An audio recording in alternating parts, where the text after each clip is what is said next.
Hello and welcome to our presentation on how professionalisation shapes the approach to managing projects as part of Unit 5003 Project Management Professionalism, presented by Jessica Harker, Joe Merritt, Joshua Campbell and Liam Waddington. In this presentation we will be going through what is professionalisation, professional bodies, ethics, managing projects, risk management, corporate social responsibility, the COVID-19 pandemic, and then we'll be looking at the Thames Tideway Tunnel, Heathrow Airport, the A303 Stonehenge Tunnel, and High Speed Rail 2, as well as some key takeaways. What is professionalisation? Professionalism is a demonstrable awareness and the application of expert and specialised knowledge within a specific field and the acceptance of standards relating to that profession, application of competences and qualities, including knowledge and appropriate skills.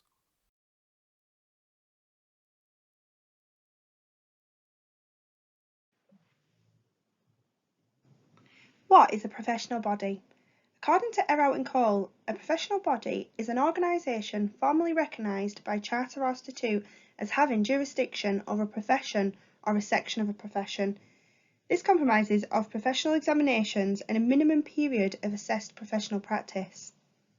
The Science Council also suggests that a professional body is an organisation with individual members practising a profession or occupation in which the organisation maintains an oversight of the knowledge, skills, conduct and practice of that profession or occupation. Professional bodies often set the standards for best practices within the profession.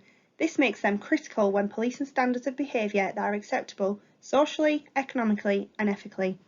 Professional bodies can help encourage leaders to recognise value of learning opportunities and the importance of sharing insights and development. Being a member means you must abide by a code of conduct which contains rules and regulations, integrity and special ethics. A code of conduct is often imposed by a representative association to warrant self-discipline among its members.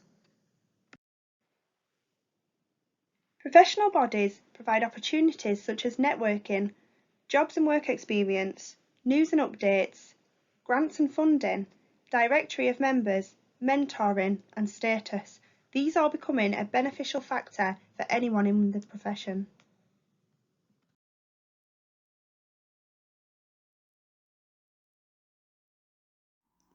So in this section, I'll be covering what is ethics. So according to Schinzinger and Martin, it is the activity of understanding moral values, resolving moral issues, and justifying moral judgments. It is also the discipline or area of study resulting from that activity. And according to Twarney and Jenkins, ethics is a branch of philosophy dealing with values that relate to the nature of human conduct and values associated with that conduct. So, how can a project be managed ethically? The APM body of knowledge splits the scope of ethics into 6 separate sections: rules and regulations, values, code of practice, moral principles, ethical practices, and rules of conduct. For a project manager to manage a project in an ethical manner, it's crucial that they follow all 6 sections of the scope of ethics.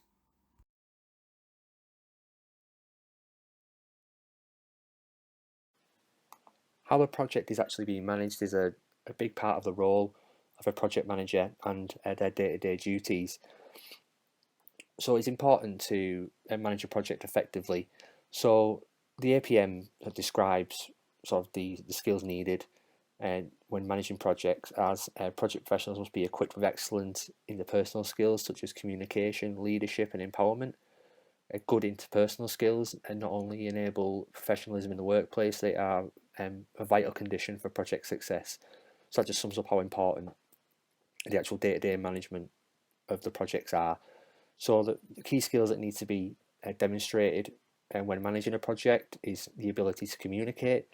So that's communicating objectives and requirements so they are understood by, say, the project team and stakeholders.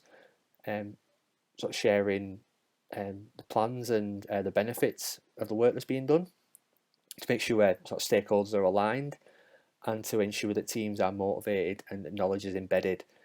There is also a negotiation.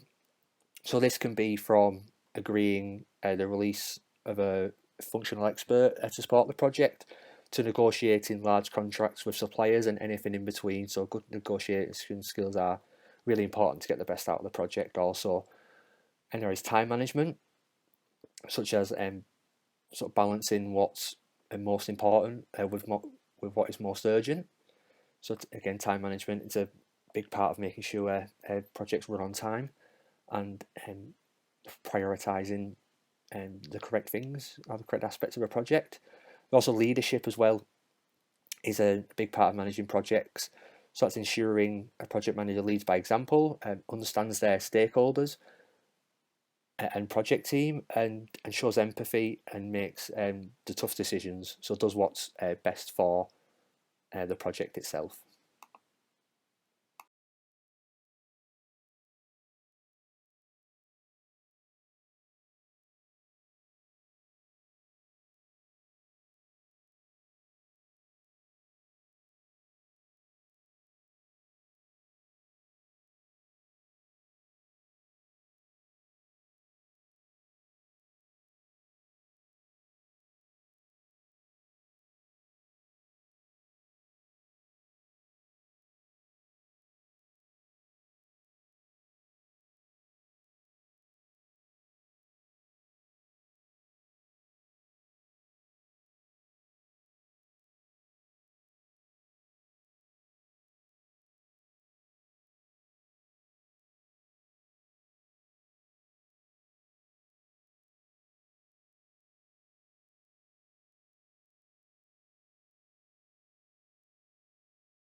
Some of the benefits of the risk management process are project risk can be actively managed to enhance the project performance against key objectives.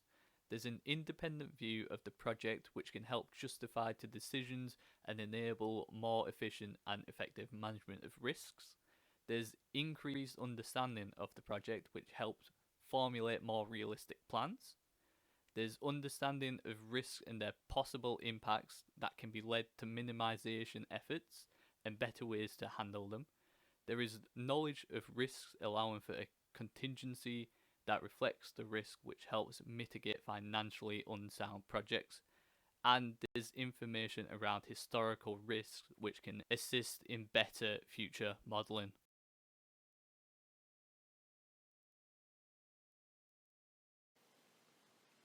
Corporate social responsibility is a very important aspect of project professionalisation. So organisations need to be aware of corporate social responsibility, so which is described as organisations taking responsibility for their impact of their activities on customers, employees, shareholders, communities, and the environment in all aspects of their operations. So organisations, it's important they are aware of what corporate social responsibility is and how they can engage with it. And so there is many ways of doing that. So firstly, organisations need to show a moral obligation, such as providing a safe and healthy workplace, paying their employees promptly for their work, and the fair treatment of their customers also. They should show sustainability, so that's taking every effort to reduce their carbon footprint and reducing waste, as well as the responsible sourcing of goods and services. That's adhering to licenses and contracts, because that can have a very detrimental effect on projects and organisations themselves if licenses and contracts aren't adhered to correctly. And represents reputational impact as well, because again, not adhering to a corporate social responsibility can have a very negative impact on an organisation's reputation, which could then in turn have a big impact on things like who does business with the company in terms of other organisations or the customers themselves. And it can be very damaging to an organisation in many different ways. and could hurt things like profits as well. So, I mean, companies often do prioritise profits, but it is really important that corporate social responsibility is not overlooked. It should be incorporated into company policies relating to a company's business operations and current impact. And again, for many companies, the risk of ignoring corporate social responsibility can be very much surpass that of profit loss as well. So again, the damage of reputation there is a big one. And although it isn't, a lot of it isn't enshrined by law, some of it is and some of it isn't, it's still very important to engage with it. Corporate social responsibility, especially in the construction and infrastructure projects that we will be discussing later in the presentation, and can include aspects of the following. So it can help increase social impact and contribute into local economies. It could also help to reduce the risk of human rights abuses. Things such as reducing carbon emissions and contributing to climate change. It's obviously a very big topic at the moment in sort of modern day society. So helping to do that is very important to organisations as well, especially in terms of their reputation, and contributing to the improvement of biodiversity. Again, is another point. I'll lean on the back of that.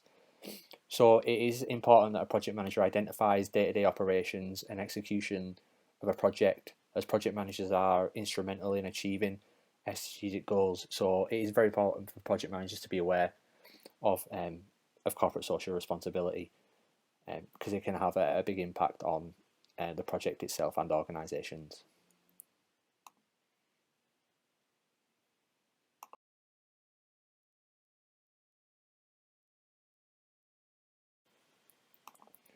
Now, the global COVID-19 pandemic has had a big impact on project management.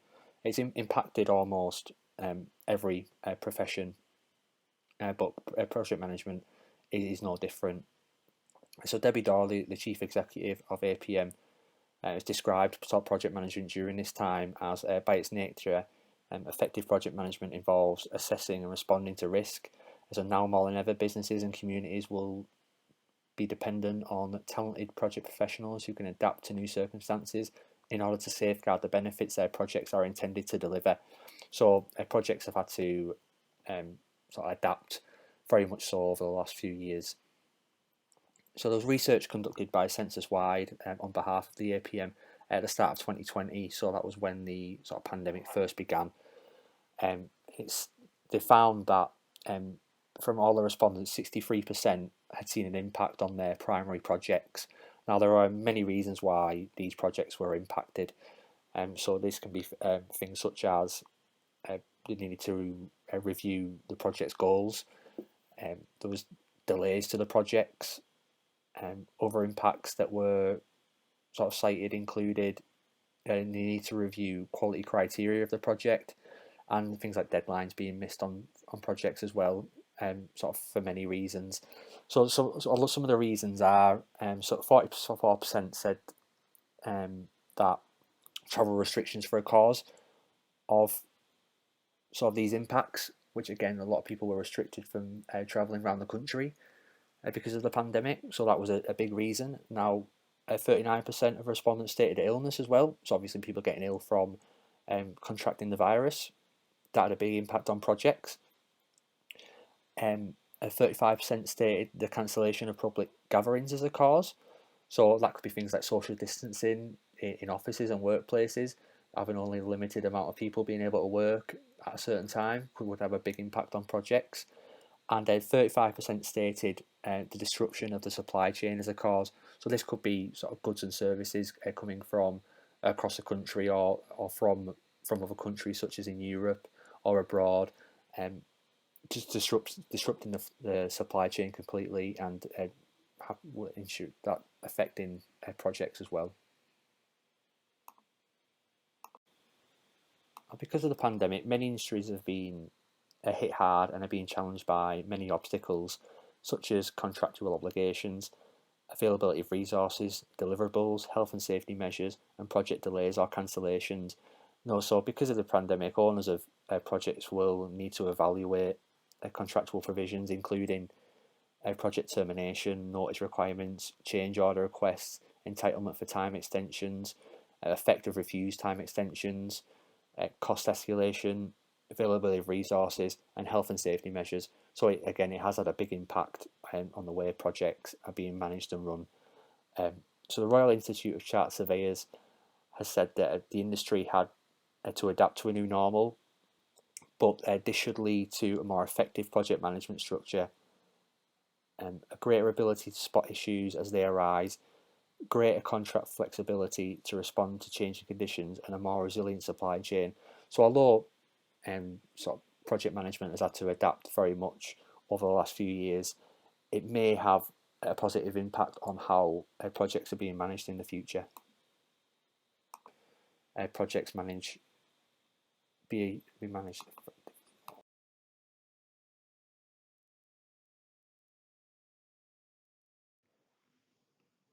The first project we'll be looking at is the Thames Tideway Tunnel. This aims to enhance the sewerage in London. London's Victorian sewers were initially designed to serve 4 million people. However, now with nearly 9 million people sending waste through the sewers daily, this is leading to a significant source of pollution in the river. With an estimation of 16 million people by 2160, the Thames Tideway Tunnel aims to enhance London's sewerage system to tackle these problems and protect the river for at least the next 100 years. It is said that the new sewer is designed to capture more than 95% of sewerage spills that enter the river and will have significant impact on the water quality, making it a much healthier environment for wildlife to survive and flourish.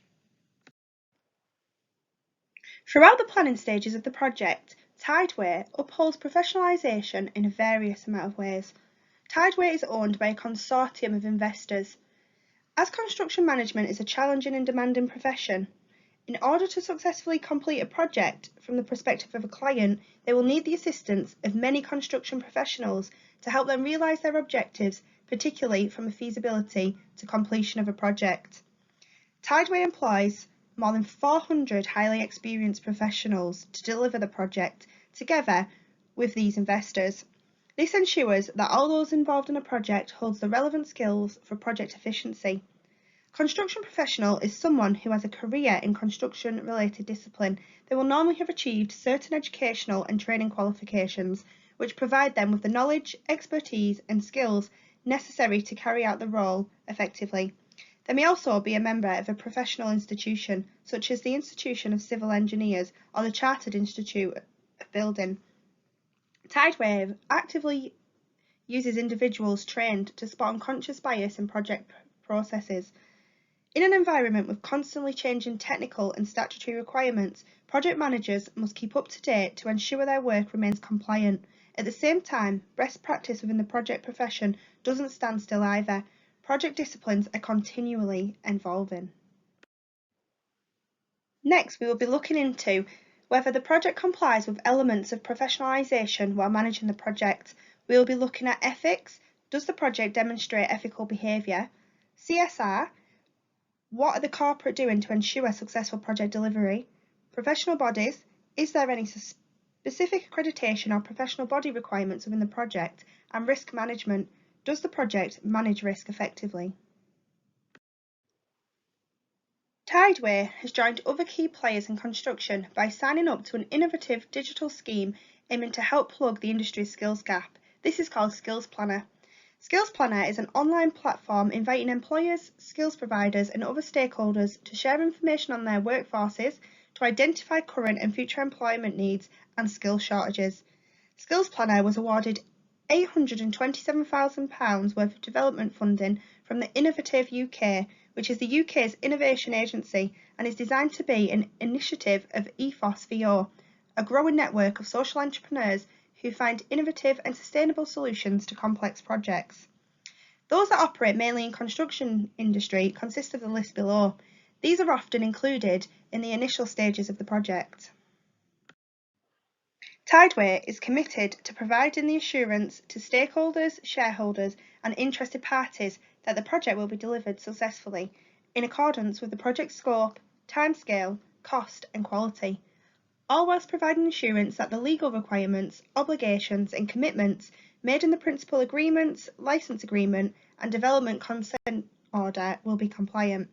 As part of Tideway's corporate responsibility and sustainability policy, the project focused on maintaining 7 key elements: vision and values, honest and ethical behaviour, environment and sustainable project, supply chain, procurement, employees and key stakeholders. Tideway ensures that appropriate systems and processes are in place to maintain the integrity and reputation of the business. This includes policies and procedures to cover conflict of interest. Experts are to be advised of any relationships which may potentially or do give rise to a conflict of interest. Full details can often be included in the conflicts of interest policy. Offers of inducements and gifts of hospitality. Anyone working for Tideway must not receive, gift or accept any benefit to or from the customers, suppliers, officials or regulatory bodies. As a result of this, could impact the project unless this has been properly authorised by their line manager, head of team or the conflicts committee. Protection against fraud and dishonesty. These issues are very serious, in which all occurrences must be reported immediately, failing which those responsible may be subject to Tideway's disciplinary policy and applicable to a disciplinary process. And whistleblowing. It is essential that everyone working on the project shares this commitment and feels able to raise concerns confidentially, so that appropriate and timely steps can be taken. Any person failing to take action could lead to them being viewed as negligent or complicit in an appropriate act and may lead to being subject to disciplinary action. As you can see, a risk management process is embedded into Tideway's culture, which is central to achieving its objectives. Each shareholder director has the right to appoint a shareholder as a member of the committee. The board shall appoint the chair of the risk committee from amongst the independent non-executive directors.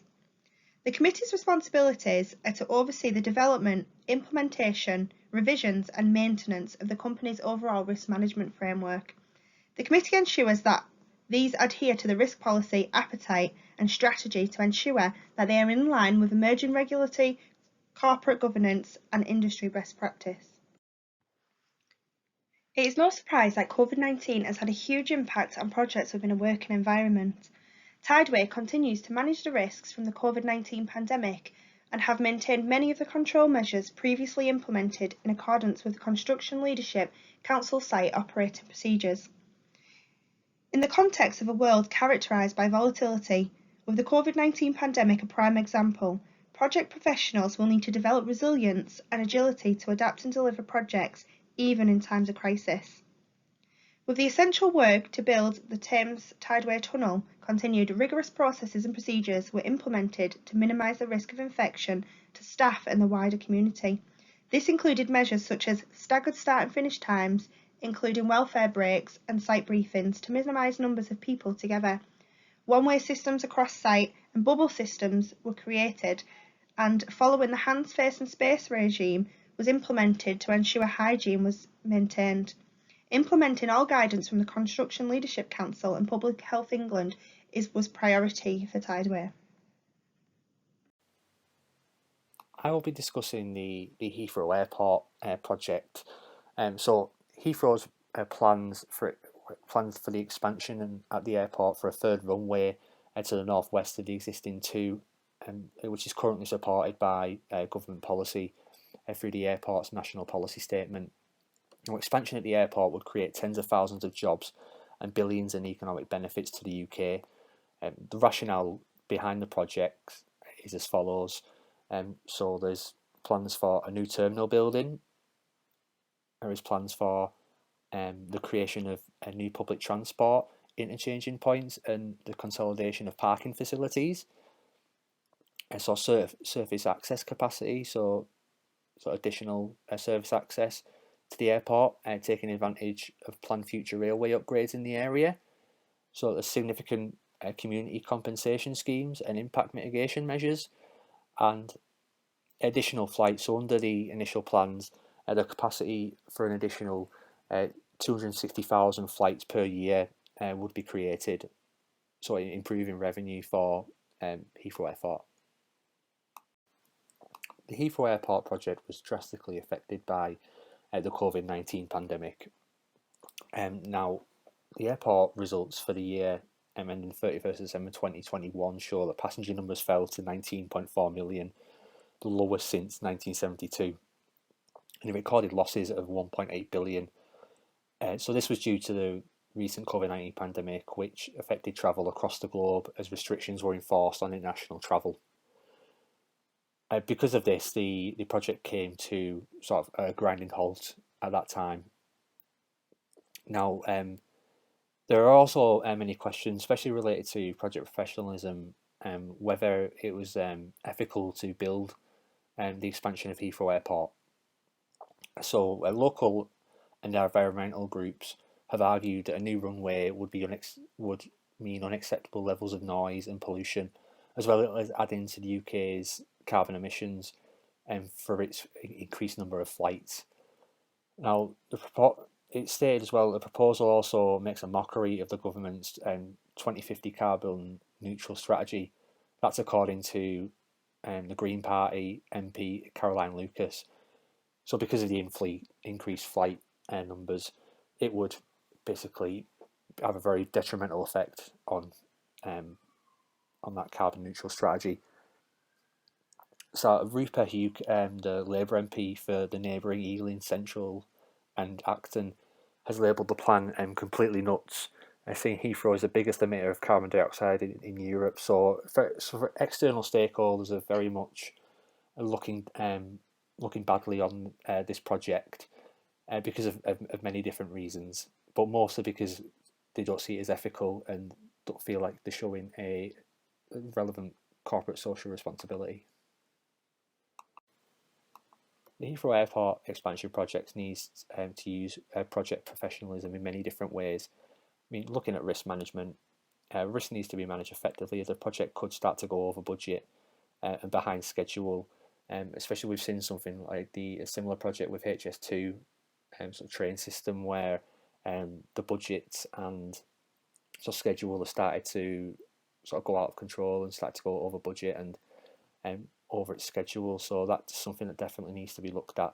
Also, the appropriate contingency plans are needed for this project also, just in case there'll start to be delays and budgets going spiralling. Now, managing the project is also very important, especially when it comes to stakeholder management. There may be very influential and powerful stakeholders in this project. There may also be, or there are a lot already of external stakeholders that are against the project, so that will need to be managed correctly. Now, ethics is also something that needs to be looked at because there are questions whether it is ethical to build an additional runway for Heathrow in the current circumstances, with things like the pandemic having so many losses and carbon neutral targets as well. Obviously, airports and airplanes in general are not very good for the environment, so that's something that needs to be considered also. And it's also vital that the project adheres to rules and regulations. Corporate social responsibilities and also another topic that needs to be looked at. So the project itself needs to show a good corporate social responsibility to ensure it has a good reputation, even things like improving its biodiversity, improving the way it procures goods and services, making sure it doesn't have any more detrimental effect on its reputation. And it needs to look at whether as well the actual benefits of the project outweigh the negatives that may be involved.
Considering the project has been blocked by the High Court, this doesn't help demonstrate how the project is being professional. So I thought it would be worthwhile just looking at a key stakeholder who are working on the project in the IT sector. They would be Keystream and Insight.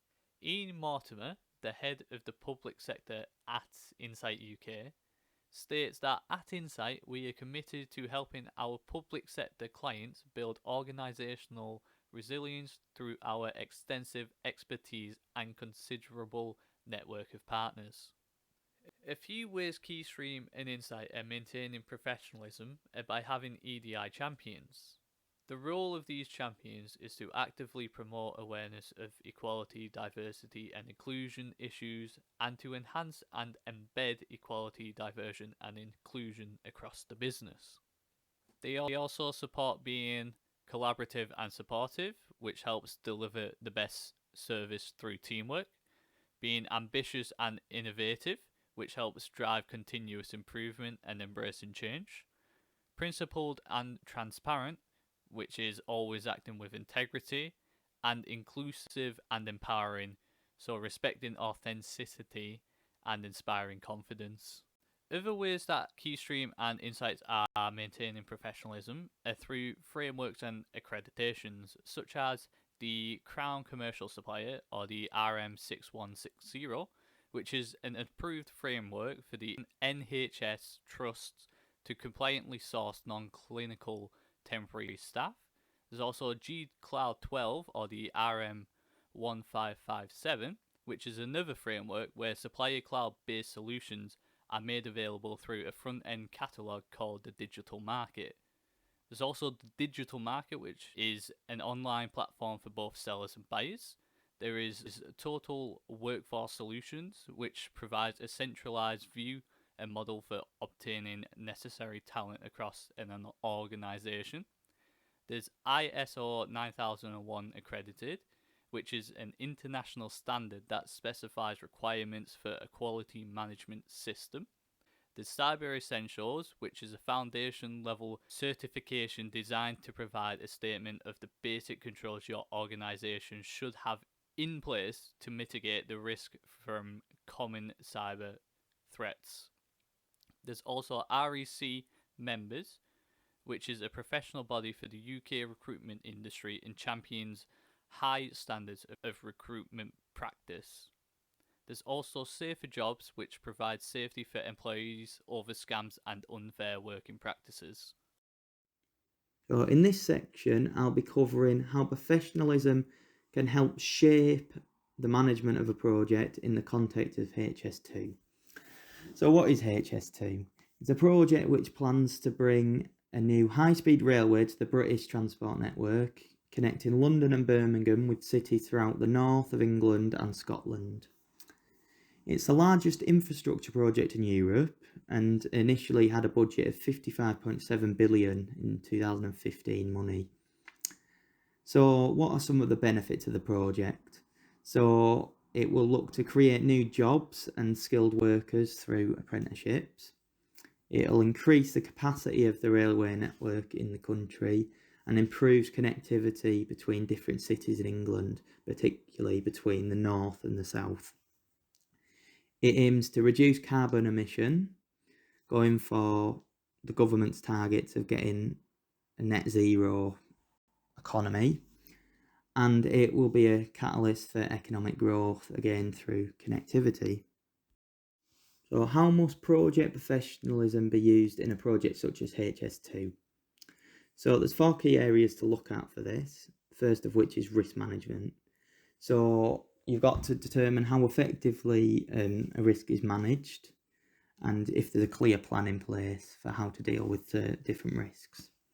You've got professional bodies. Most professions have a professional body or bodies that dictate ways of best practice and how they should act in their role. For example, the CIC in construction or the APM in project management. Ethics. A project has to make sure that it's operating in an ethical manner. and the people that are working for the project also need to make sure that they're acting ethically in their job. And you've got corporate social responsibility. So you've got to ask yourself, is corporate social responsibility being shown in the development of the project? So how is ethics and corporate social responsibility used within the HS2 project? So HS2 has a net zero carbon plan with the intention of making the project as sustainable as possible. Included in this plan, they want to make all sites diesel free by 2029. They aim for 100% residual carbon emissions offset from 2035. And they want net zero construction and operations from 2035, something which has already begun in certain construction sites. They also help local areas around the sites where they're building the line. So they have a community and environmental fund which helps local business projects give further benefits to the areas surrounding. So how is risk management used within the HS2 project? So HS2 has a clear risk management strategy that, according to its business case, outlines the roles and responsibilities in managing risk, as well as how risks are identified, addressed, assessed and escalated through the programme's governance framework. The strategy includes both risks as a threat and an opportunity that can be exploited.